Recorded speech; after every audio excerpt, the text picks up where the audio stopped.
Bonjour à tous et bienvenue sur ce petit focus sur la commande publique dans le cadre du Salon Go. Je me présente, je suis Valentin Nicotra, chargé de mission à la coordination de l'accès à la commande publique dans le Grand Est, à la CMA Grand Est. Et je suis ici à travers la CMA de Moselle pour vous faire ce petit focus. Donc voilà, on va commencer.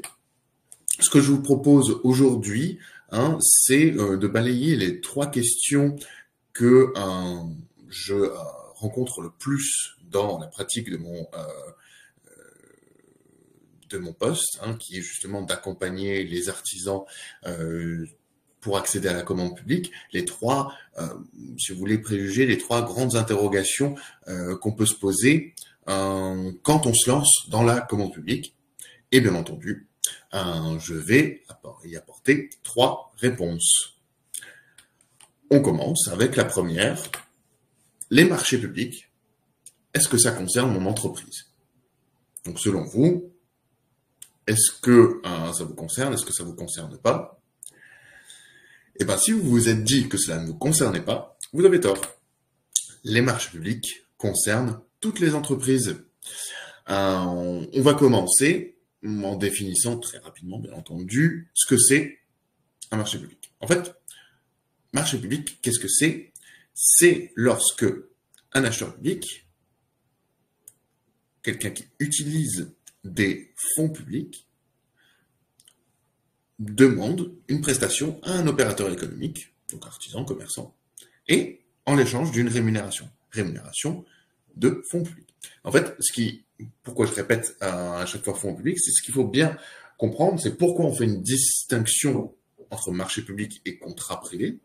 C'est tout simplement en fait l'utilisation de ces fonds publics qui font que, vu que c'est nos impôts et que l'acheteur public, l'État et toutes ces émanations ont une obligation de bonne gestion de des deniers publics, et bien forcément il y a des règles supplémentaires.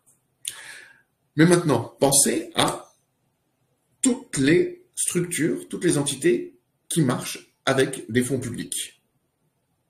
Eh bien, toutes ces structures passent des marchés publics, sont dans le périmètre de la commande publique. Donc alors, bien entendu, on pense aux services de l'État classiques, du style les préfectures, les communes, les intercommunalités, les régions, etc. Mais les prisons, les crous, les hôpitaux, les écoles, les universités, etc., ce sont aussi des acheteurs publics. Et donc maintenant, pensez à toutes ces structures et pensez à tout ce dont ils ont besoin pour faire tourner leur structure. Là, vous voyez, je vous ai mis quelques exemples. Donc, bien entendu, tout ce qui est construction, rénovation, entretien des bâtiments, ça, bien sûr, on le conçoit bien, mais décoration, nettoyage, location, achat de véhicule pour une école, faire des photos de classe, etc., des besoins en communication, des besoins en graphisme pour une commune, de tout ce que une structure aura besoin, ça concerne la commande publique pour ces structures. Ouais. Vous voyez? Donc, si vous voulez, forcément, artisans commerçants, vous avez un lien, vous pouvez avoir un lien avec les marchés publics, avec la commande publique. Cela vous concerne. J'ai accompagné des artisans d'art au marché public. J'ai accompagné des vidéastes, des graphistes. Vous voyez? Donc, voilà, cette première question pour bien vous faire comprendre, en fait, que cela vous concerne. Et que vous pouvez y accéder. Deuxième petit temps sur cette question, vous avez simplement, par contre, deux seuils à connaître. Les seuils de mise en concurrence facultative et de mise en concurrence obligatoire. Donc les mises en concurrence facultatives, c'est ce qu'on appelle en fait les marchés de gré à gré. Et c'est ce qui est en dessous de 40 000 € pour les prestations de services. Ça peut être par exemple de communication, ou de photo, ou de nettoyage. Et moins de 100 000 € pour les marchés de travaux. Et là, pour vous, en dessous de ces seuils, pour vous, vous ne voyez pas la différence entre un contrat privé et un contrat public. Pour vous, artisans, commerçants, il n'y a aucune différence. Il n'y a pas d'obligations procédurales administratives supplémentaires. Par contre, plus de 40 000 euros pour les services et plus de 100 000 euros pour les travaux, là, on lance ce qu'on appelle les procédures d'appel d'offres, hein, ce qu'on appelle des consultations. Donc, avec tout ce que ça suppose comme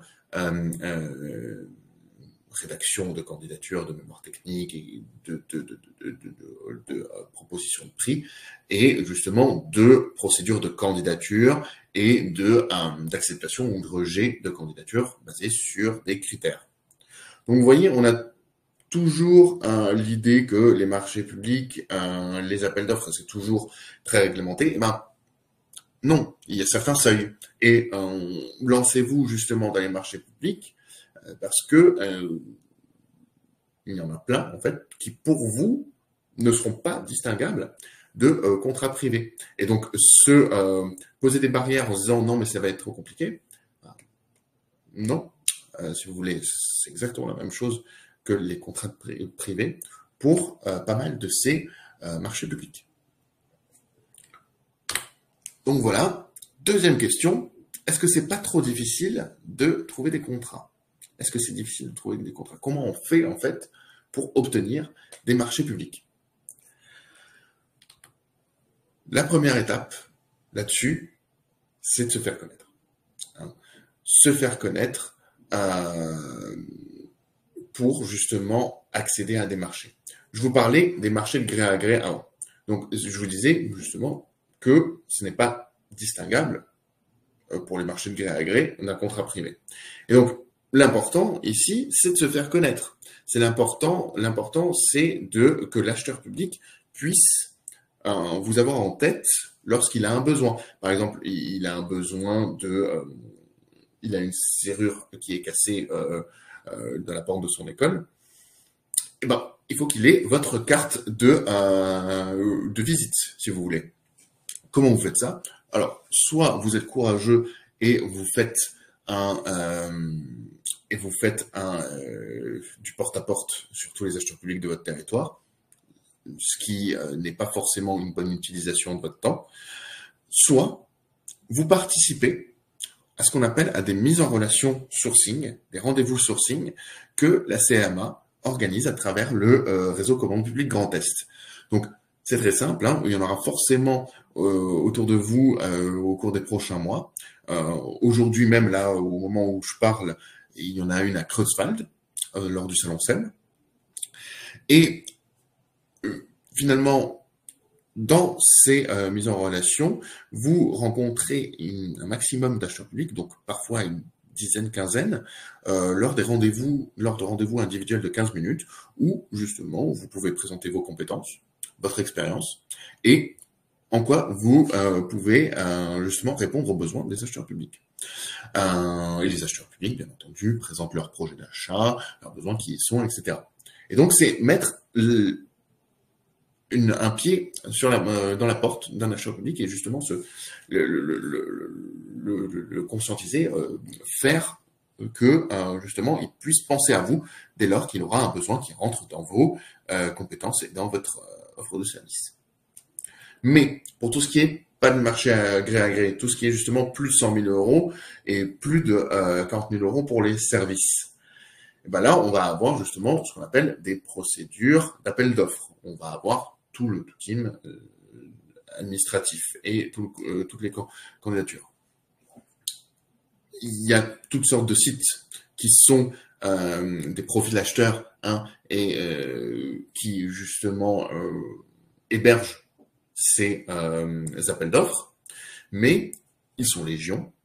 Et aujourd'hui, on a une solution pour vous à la CMA Grand Est et dans le réseau commande publique Grand Est pour faire une veille efficace et pour ne pas pour bien gérer votre temps de manière optimale sur ces appels d'offres-là, c'est la plateforme Apogée. Apogée, c'est quoi? C'est un site de veille qui répertorie tous les appels d'offres qui sont lancés dans le Grand Est, dans la région Grand Est. Dès lors qu'il y a un appel d'offres qui est lancé, forcément, il sera sur cette plateforme. Ce qui vous facilite énormément la tâche. Vous voyez, je prends l'exemple d'un artisan, d'un menuisier qui s'embêtait justement à aller sur X marché, sur Veille marché, etc. tous les jours et qui recevait plusieurs mails de veille qu'il devait justement décortiquer, etc. Là, un seul mail, une seule plateforme. Et c'est totalement gratuit. Il y a d'autres régions qui ont ce service-là, mais il est payant.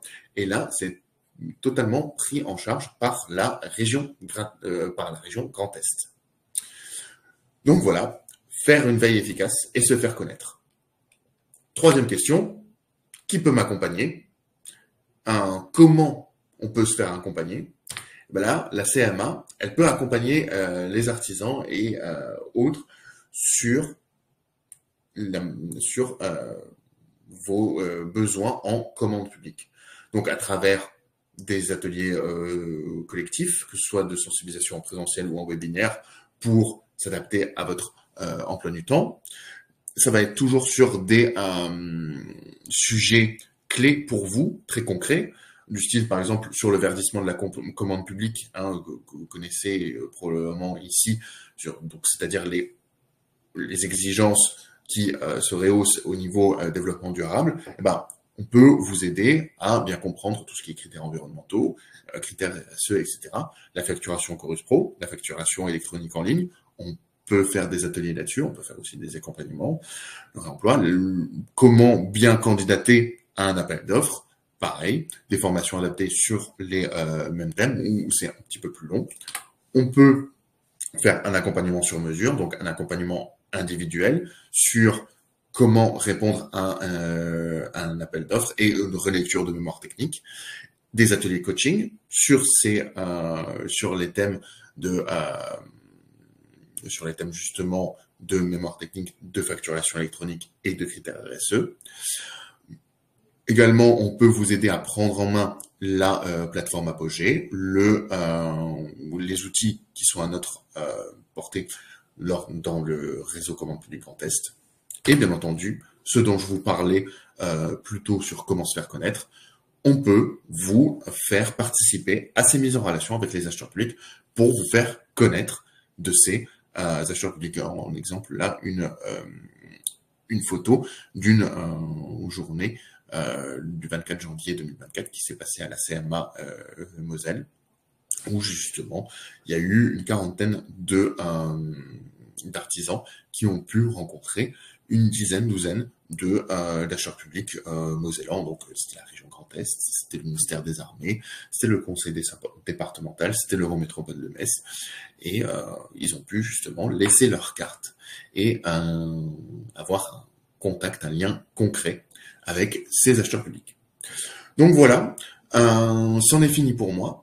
Vous pouvez poser bien entendu vos questions sur le chat et j'y répondrai. Merci beaucoup. Je vous laisse ici mes coordonnées. Vous pouvez bien entendu m'appeler ou m'envoyer un mail. Si vous êtes artisan, je me ferai un plaisir de vous accompagner et de vous aider dans tous vos besoins relatifs à la commande publique. Il ne reste plus pour moi qu'à vous remercier et vous souhaiter une bonne journée et un bon Salon Go. Merci beaucoup. Au revoir.